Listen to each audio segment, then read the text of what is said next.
Seo Hajin peacefully sleeps when her mother calls her to have breakfast. She immediately wakes up, gets dressed, and asks her mother if she has seen her jiu-jitsu uniform. Her mother is suspicious that Seo is still into a boy named Sejun, and Seo doesn't deny it. She then asks her father to lend her 10,000 won, but he argues that she owes him lots of money, before giving her less than half of what she asked for. She sets out for school in a hurry without having breakfast. On her way, she stops at Sejun's place to pick him up, but his father tells her with a yawn that he had already left 20 minutes earlier. On her way, Seo sees Sejun and rushes to catch up to him. Sejun, who astonishingly is an almost obese young man, is completely engrossed in his cell phone and does not seem to notice Hajin. Seo tries to grab his attention, but Sejun seems disinterested. However, he lazily saves her from a fast-moving automobile and carries her bag for her to school. At school, Sejun has a tiff with the class bully, who is trying to harass a weakling.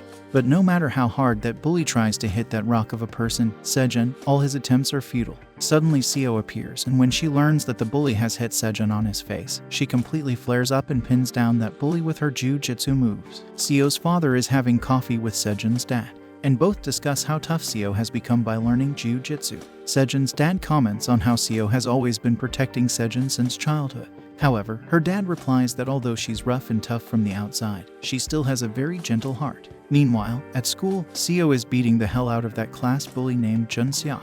He keeps on cursing her and tells her that she is up for a bad end. However, this doesn't stop our Master Blaster from battering him completely. Later, Jun's elder brother Gi Seok arrives to fight Sejun, only to find him an overweight punch bag. He slaps Sejun a bit and, seeing that he is not reacting much, leaves him alone.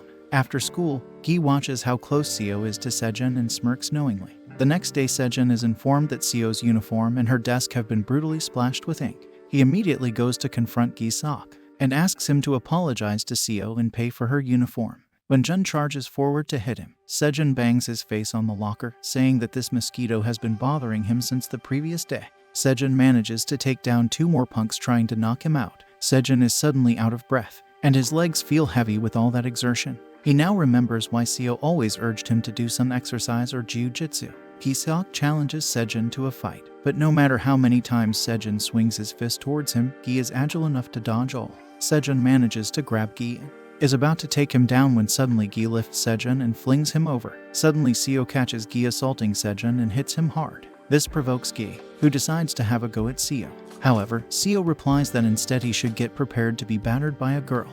With expert jiu-jitsu moves, Seo pins down Gi in no time. She completely entangles him in an arm lock and threatens to break his arm. When a frenzied Gi admits that he was the one responsible for that ink prank and bullying weaker kids. When Sejun and Seo have gone, Jun anxiously asks Gi what they will be doing about money collection, and it is revealed that they are part of a gang. Later, Seo urges Sejun again to learn some jiu-jitsu to be in shape. However, Sejun gets annoyed and walks home alone, leaving Seo to head towards the gym on her own.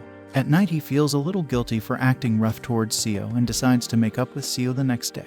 However, in the wee hours, he's abruptly awoken by his father to inform him that Seo is in hospital and in critical condition. Sejun runs barefoot toward the emergency center and finds Seo's parents deeply distressed. Nearly out of breath, Sejun asks them about Seo's condition, and they tearfully inform her that she will need surgery. Later, the doctor clearly describes Seo's condition to Sejun, that the left side of her face got badly punched, and her knee is completely twisted because of some martial art move. She was then brutally thrown into an alley to die. The doctor says that she will need both physical rehabilitation and psychological treatment to return to normal life.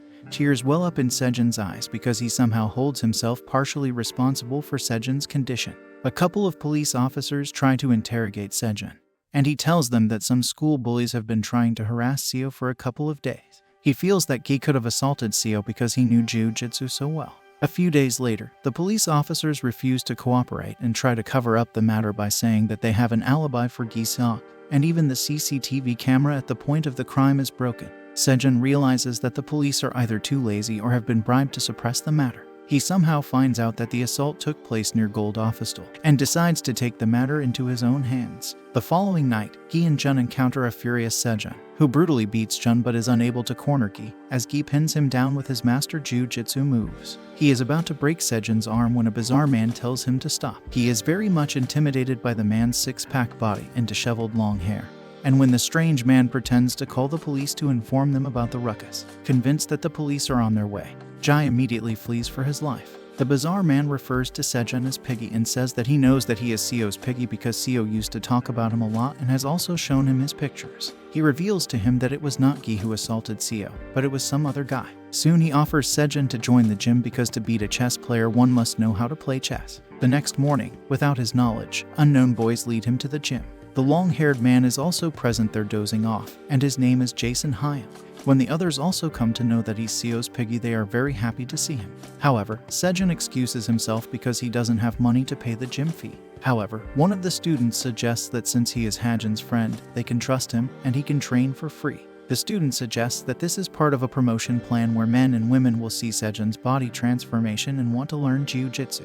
They are all amazed and agree. 3 months pass by in a jiff, and with proper diet and exercise, Sejun turns over a new leaf and has also become a jiu-jitsu expert. His sparring partners find it hard to deal with him because he's big and tall. They think he's awesome for his accomplishments, but he tells them that he has a long way to go, and this is just the beginning. Sejun is a quick learner and even leaves his gym buddies behind in achieving their stripes. The training instructor ends the class for that day, only for him to be called for muscle strength training by Jason to others' chagrin. However, Sejun is exhausted after a few pushovers due to rigorous jiu-jitsu training. However, after that workout, Sejun helps himself to a chocolate ice cream. It is revealed that Seo woke up 12 days after the assault but was in no position to talk to anybody except her family. It seems she didn't want to meet Sejun at all. After a few weeks, her family moved away to a different neighborhood for her quick recovery. Jason asks him if he's going to keep looking for the people who assaulted Hajin and advises him not to use martial arts to harm people in the process. But Sejun had already made that decision 3 months back. Meanwhile, at school, a girl informs Gi Seok that someone wants to meet him on the roof. The girl dreamily tells him about the stranger's mesmerizing physique and looks, and Gi guesses that he might be Doohan. Meanwhile, Jun and his thugs bully innocent students to extract money out of them in the toilet, when suddenly Sejun comes along and asks them to evacuate the toilet for cleaning. The freshers run away, but Jun and his accomplices are badly beaten by Sejun. He then asks Jun to inform Gi that Sejun is all warmed up to fight him. When Gi comes to the roof, he finds no one. He suddenly receives a call from Jun that Sejun is looking for him. Before he could understand, the roof door suddenly bangs against his face, knocking him to the ground. When Gi makes some sarcastic remarks towards him, Sejun throws him a punch that hits him directly on his face. He is taken aback because this time he was unable to dodge Sejun's hit. Sejun keeps on hitting Gi, remembering the tactics that he learned from his instructor like standing attacks and blocking with shoulders. So, when Gi begins to grab his leg to tackle, Sejun gives him a powerful kick on his face. He manages to break Gi's nose and 2 of his front teeth, but still lauds him for enduring his massive hits. Sejun remembers how he used to train vigorously with Jason when the latter used to leg lock his head to the point where Sejun could get stifled. But with great force, Sejun managed to break that leg lock. When Sejun wished to learn the arm bar technique, Jason advised him to learn the guard pass move. Jason says further that Sejun must also know how to handle an opponent's tackles. Jason deduces that Sejun's enemy is very strong, so jiu-jitsu won't be enough. He must practice mixed martial arts as well. At present, Sejun tries to remember Jason's pointers, how to hit someone with the knee to counter the tackle, and then the opponent would be in the guard position, known as the flower of jiu-jitsu. That is the same leg lock that he taught Sejun earlier. He mentions that people who haven't learned jiu-jitsu won't be able to get out of that leg lock. The whole process is called guard pass. Jason warns him that before performing the guard pass, he must hit the opponent's thighs very hard. Soon Sejun begins to follow Jason's instructions. However, he begins to provoke him about Seo, telling him how she was begging and covering her face during her assault. This makes Sejun more furious, and he begins to hit Gi harder than before. He then makes a shocking revelation that on the day of the assault, poor Seo tried to call Sejun repeatedly, but he didn't answer her calls. Not only that, if he had accompanied her that day, then that unfortunate incident wouldn't have taken place. Sejun freezes and remembers those resentful eyes that were staring at him on his last visit to the hospital. Sejun gets a little distracted and lets his guard down, and Gi immediately grabs the opportunity and pins him down. However, Sejun immediately composes himself and begins to block Gi's moves. He then uses the spider guard to block Gi's arms and legs so that he cannot move freely. He then flips over Gi to the ground and completely takes over him. Sejun forces him to spill about the people who put Seo in that terrible state.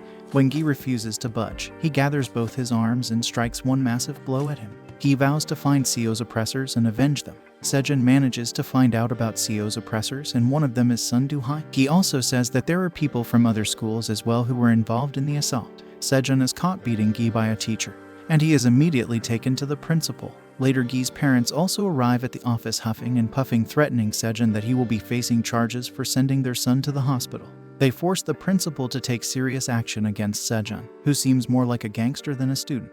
Gi's mother tries to slap Sejun, but he immediately holds her hand. Soon Sejun's father also arrives and apologizes to the lady, who comments that he also looks like a gangster. The principal tries to pacify the matter, but then Sejun's father picks up his phone to talk to the chairman. To everyone's surprise, Sejun apologizes to his father for going through trouble because of him. However, his father says that he knows that Sejun must have a good reason. He asks his son whether he has been working out for Seo, and Sejun doesn't answer. His father then comments that violence can never be justified. A few days later, at the gym, Sejun's friends are startled to see his bruised face, and the instructor comments that they will be needing his face for promotional activity. The instructor advises them that if jiu-jitsu is used outside the gym, the person becomes a loser for life unless he is protecting himself or others. Soon it's sparring time for the students, and Sejun's opponent uses the kimura, back mount, and armbar positions choke Sejun. Jason is out distributing promotional flyers, which makes Sejun wonder why there are only 3 people in the gym. One of the students asks Sejun about Seo, and the Sejun says that he doesn't deserve to call her. The student says that all Seo used to talk about in the gym was about Sejun, and he is sure that she must be waiting for Sejun to make the first move. Elsewhere, Gi Seok is kneeling in front of So Do Hyun, who is questioning him about collection. Gi mentions that Sejun is the cause of disruption. The man then asks him for a sparring challenge. So Do Hyun knocks out Gi Seok and then calls Jun Seok. He then asks Jun to collect all the money and bring the guy who beat Gi Seok. Meanwhile, Sejun meets Seo, who is not very happy to meet him. In fact, she acts more like the heroine of a tragedy film, according to Sejun. He tells her that he has joined the gym and is learning jiu-jitsu, but Seo acts disinterested. Sejun is glad that Seo is doing okay because, according to the psychologist, she suffered a short-term memory loss due to immense shock and didn't remember what happened that day. However, checking out her lighter mood, Sejun hesitantly asks her about what happened on the night of the assault. Suddenly there was a loud bang, and a young man accidentally closed the bathroom door loudly. To his horror, Sejun sees Seo covering her ears, trembling, and crying loudly. She asks him to call her mother. Later he approaches Jun Seok and asks him to take him to Do Hyun. Jun takes Sejun to class 3 where Do Hyun is patiently waiting for his next class. Sejun asks Hyun about Seo's oppressors, and after beating about the bush, Hyun agrees to answer his question on the condition that Sejun has to collect money for him from the kids just like Gi used to do. However, Sejun refuses and says that he is not a thug. In that case, Hyun asks for a sparring challenge with Sejun and touches his face with his mighty fist. Sejun gets a little intimidated by Hyun's move because he knows that this wasn't a jiu-jitsu move. In fact, it seems somewhat related to boxing. For the time being, he has to leave because the teacher has entered the class to teach. However, Hyun asks him to give the final answer by the next day. Later, Hyun heads towards the gym when he receives a message from his mom that the creditors are at home, so he should crash at his friend's place. Suddenly his face darkens, and he asks his accomplices to cancel all their appointments. They approach Sejun and Hyun challenges him to a match, but before that, he adorns his mighty fists with boxing gloves. Soon Hyun begins to throw a series of punches on Sejun at the speed of lighting, but somehow Sejun manages to block them all. Then Hyun gives him his final blow and it hits Sejun's chin so hard that he faints on Hyun's shoulders. Hyun is triumphant that things are so easy for him. That suddenly, Sejun grabs his whole body like a grappler. However, Hyun hits him with his shoulders on his chin and catches him off guard. Hyun mocks him that people like Sejun think that jiu-jitsu and wrestling are the only best forms of martial arts. It is because they have never been in a bad situation. He then asks Sejun to stay away from their affairs and they won't bother him from now onwards. Sejun tries to make one more move, but he fails miserably against that big butch. However, Hyun gives a final massive blow to Sejun's face when suddenly Jason and one of the gym members come in between and the punch is endured by those poor souls. However, that punch doesn't affect Jason much, and he tells Hyun that he has brought police officers with him, and Hyun gets arrested. At the police station, Sejun tells the police that he has been assaulted by Hyun. Later, Do Hyun is suspended from school, and he has been disqualified from the competition in which he really wanted to participate. Later, Hyun is horrendously harassed by a mean fellow, who asks him to pay up the money he owes, otherwise his mother will be tortured. Hyun agrees to meet his terms. Elsewhere, Jason advises Sejun to be least involved in Seo's case as this may cost him consequences, but Sejun is adamant that he will find Seo's oppressors at any cost. Meanwhile, Hyun asks his accomplices to collect money as soon as possible, as he will take care of Sejun once he returns to school. Firstly, he plans to deal with Jason. Meanwhile, Jason is all dressed up for a date with a former co-worker. When a young boy asks for his help, Jason follows him to an isolated alley. and on the dead end finds Hyun waiting for him. Jason is about to be struck when a beautiful lady arrives at the scene. When Hyun's accomplice calls the lady Ajima, she gets irked and gives him a good beating. She thrashes the rest of the accomplices and says that she was the one who had been beaten a lot by bullies like them in the past. Soon it's Hyun's turn and she mocks him that a boxer like him would have been really scared to get a damaged body. So when Do Hyun is about to punch her, with the speed of lighting she dodges and places a baseball bat in replacement. Do Hyun punches that bat, while the lady ducks, grabs his elbows, and swings him face down on the ground. She threatens to break his arm, but Hyun pleads not to as he is not doing all that by his own will. Do Hyun passes out. The lady, whose name is Shin Soo-hyun, tells Jason that there are 2 investigative data files about Seo's case. One is the clean one given by the police. However, there is another one that mentions that the case is not that simple, and a higher-up is covering that case.